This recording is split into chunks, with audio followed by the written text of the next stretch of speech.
Is mental health a choice? Excuse me. And it's not. And you're like, okay, well, what do you mean by that? And what I mean by that is, okay, when you get up in the morning, you choose what clothing you're gonna wear. You may choose what music to listen to. You may choose what to drink and eat. You may choose, okay, what am I gonna do today? You may choose where you're gonna go today. You may choose what jewelry, what makeup you want to wear. So all of these are choices. But you don't wake up in the morning or at night, depending on what your schedule is, and okay, I'm going to choose to be depressed today. I'm going to choose to have anxiety today. I'm going to choose to have bipolar today. I'm going to choose to have schizophrenia today. No. So that's what I mean. That, excuse me, any mental health disorder is not a choice. So just think about that. And also, too, any mental health issues, disorder, is a chemical imbalance in the brain. So think about that. Okay. So can you, like, okay, today I'm going to choose to have a chemical imbalance in my brain? No. So the point I'm making is any mental health, disorder, problem, is not a choice. It is a medical condition. It is a medical condition just like diabetes, cancer, heart disease. Just for example, and would we tell somebody with cancer, oh, you choose to have cancer. You choose to have heart problems. And honestly, if anybody would say that to somebody who's experiencing that, I'm sure they would get this, kind of a response like, what the heck are you thinking about? I mean, like, why are you saying that? Obviously, I'm not like getting up and, okay, I'm gonna have cancer today. Or I'm gonna have heart disease today. No. So any mental health disorder is a medical condition. That is not a choice. So please understand that. And along with that, don't tell somebody with a mental health disorder, oh, just get over it. Because again, would you tell somebody who has cancer, just get over it? Somebody with heart disease, just get over it. No. That doesn't work for cancer. That doesn't work for heart disease. That doesn't work for like other medical conditions. So why would it then work for a mental health disorder, which is also a medical condition, and there's chemical imbalances in your brain? Think about that. This is the one I think people need to understand. Again, a mental health problem is a medical condition.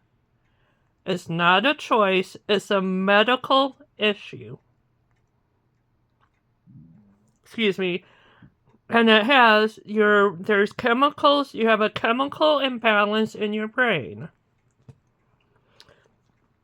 And honestly, I will tell you this.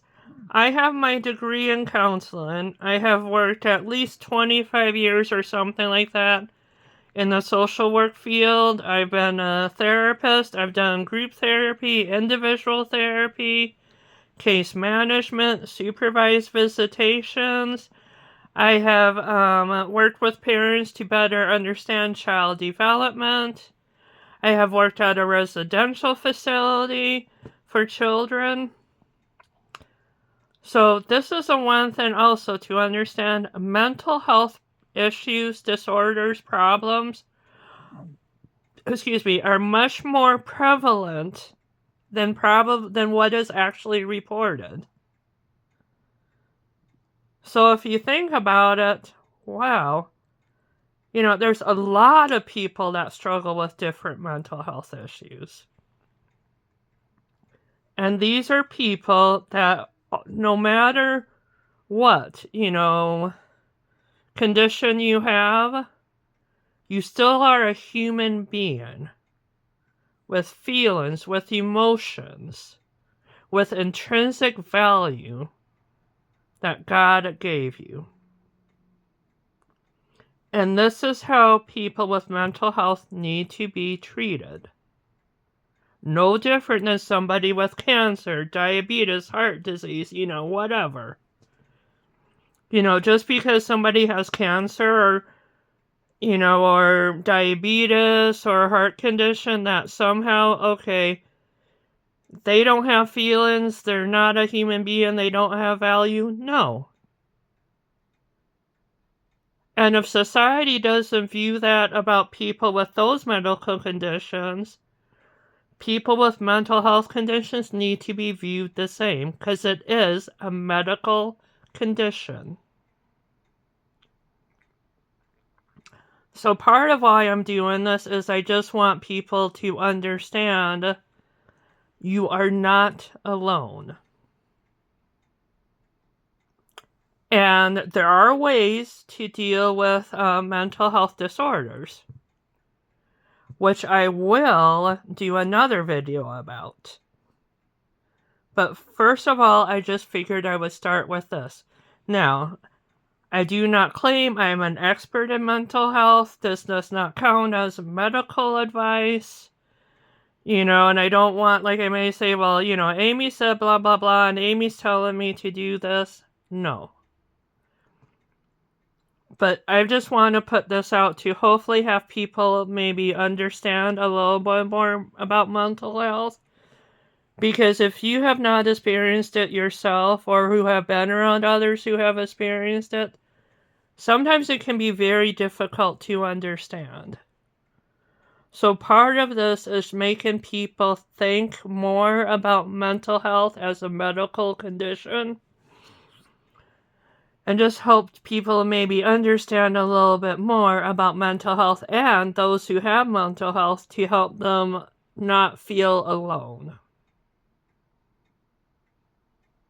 So I hope this all makes sense. I will do another little short, but I just want to kind of do this and add it in there. So again, I hope you all are doing okay. Be kind to yourself. Take care of yourself. And if you need help, ask. There is also, I have to remember the name. I'll put the phone number in the comment section, but at least in America is a